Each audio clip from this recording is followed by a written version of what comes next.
Letters from the Lighthouse, Chapter 7. Lend a Hand on the Land. Breakfast is for time wasters. We've got work to do, Queenie announced the next morning. She'd woken us up early, it wasn't yet light, and we were standing in the post office, washed and dressed and bleary-eyed, wondering what the heck was going on. After a restless night considering Suki's note, I decided to speak to Queenie as soon as I could. First, though, we simply had to eat. Don't worry, we can eat breakfast in 2 minutes flat, I reassured her. Less than 2 minutes, added Cliff. But there was no sign of breakfast, not even a cup of tea. Queenie, I decided, was in league with the enemy. No one British would starve children like this. As for time wasting, I wasn't sure how she'd tell. The clock on the wall above the counter said 2:10 and was as dead as a doorknob. Yet, despite my reservations about Queenie, the shop itself looked normal. Rows of pigeonhole-type shelves to hold mail lined the walls. On the counter sat enormous weighing scales and a box displaying hair combs for sale. It was the sort of place that sold anything and everything. The stock stood at the very front of the shelves, hiding the empty space behind. There were tins, shoe polish, peas, pilchards, packets of soap flakes, dried beans, broken biscuits by the bag, and, I gulped hungrily, a glass-domed cake stand. On it were currant buns, yesterday's at least by the looks of them. As Cliff ambled over to inspect the buns, I seized my chance.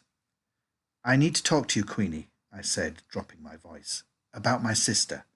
She's got a boyfriend, and I think they might have been planning to run away and— Good grief, Queenie interrupted sharply. Don't tell me Gloria is sending her here too. What? I was confused. No, I didn't mean— All right. One each, she called to Cliff, who, having lifted the dome off the cake stand, now had Queenie's full attention. I wanted to ask her what she'd meant about Suki. It was an odd remark to make about a friend. But the buns took over. True to our word, they didn't last 2 minutes. That morning I started my delivery job. In daylight, Budmouth Point looked prettier than I'd supposed. It wasn't a dump like Esther had said. There was a school, a church, a baker's shop, rows of little white cottages set into the hillside. Most of the larger houses were on the main street, which ran steeply down to our harbour. Beyond it, perched at the end of a long cobbled wall, was the Lighthouse. I was to take groceries and post to those who, for whatever reason, couldn't collect it themselves. Cliff, being younger and weedier, was to help serve customers in the shop. Queenie made him wear an apron that fell to his ankles, while I had to carry a leather delivery bag.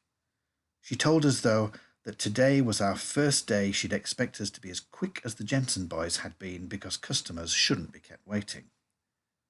Before I went, she gave me 2 extra bits of advice. The first was, ignore people if they stare. It's the Budmouth way. I've lived here all my life, and they still gawp at me like I'm an intruder. I wondered if it had more to do with her sweaters. And, she added, if you've ever reason to be on the beach, don't go past the last groin. She meant one of those wooden fence things that ran out into the sea. Why not? Cliff asked. Quicksands. They'll swallow you whole before you've a chance to even scream. It's a far worse death than drowning in the sea, so people say. Cliff's eyes went owl-wide. Wow! And he turned to me. I guessed what he was about to ask. No, we're not going down there. Don't even think about it, I told him very firmly. Delivering was surprisingly hard work. By the end of the first day, my calf muscles ached like mad, but it was a great way to get to know the layout of the village. At supper, bread and dripping, only 1 slice each, Queenie told me I was indeed as fast as the Jensen boys. Then she left us to clear away, so I didn't get the chance to ask about Suki. After we'd done the dishes and were up in the attic by ourselves, I decided to show Cliff the coded note. We were sitting cross-legged on my bed. It was dark by then, and the torch batteries were on the blink, but we could just about see the numbers and letters on the page. Cliff bent over the note eagerly, though it gave me a bad feeling seeing it again, because I was sure it had something to do with Suki's disappearance. "Tatty, isn't it?" Cliff remarked. "It got wet in the air raid," I explained. "What do you think it says?" "It's not another love letter, is it?" he said, holding it at arm's length. "It's a funny sort of love letter if it is," I remarked. "Well, it's not telephone numbers," he said, "or place names." I didn't think so. Really, Cliff had no more of an idea than I did. It's probably just a silly joke she had with one of her friends, I decided. Taking the note from him, I hid it at the very back of my sock drawer, though that didn't stop it from troubling me. "You've an extra delivery today," Queenie told me on Friday, slipping a small package into the bag. "Chicken for Mrs. Drummond at 4 Salters Terrace. Tell her it's all I could get, though it might not be right." "That's at the very top of the village, isn't it?" I asked, just to check. As the week had gone on, I'd got to know my way round the back lanes and cut-throughs. I had the sense Queenie was getting used to us too. Begrudgingly, and rather badly, she'd even started to cook for us. Yet apart from mealtimes, I didn't see that much of her. She'd either be in the shop or down in the cellar. When I tried asking about my sister, she'd stare at me blankly, as if she'd forgotten who Suki was. Other times she'd cut across me with some delivery detail or job that needed doing. That Friday morning was a case in point. "Mrs. Drummond will need to return yesterday's bacon, all right? Dr. Morrison's housekeeper says she'll have it on her meat ration, so if you could take it there, please." Not wanting to carry it all the way round, I left Mrs. Drummond's delivery until almost last. The hill leading up from the village was long and steep, but well worth the climb. The view to the sea was spectacular from up here, and I walked the final steps backwards just to savour it. The lighthouse, painted in red and white stripes, looked like something from a fairground. Even without its light on, it stood out for miles against the grey rocks and dark sea. But then, I suppose that was the idea, which was why recently the German pilots had taken a liking to it. As they often did when I was tired, my thoughts took a funny turn. Perhaps, like the lighthouse, there were people who were meant to stand out, who were meant to be noticed and make a difference. It brought me slap bang to Suki. All week I'd savoured doing the delivery round as a time when my brain went blissfully blank.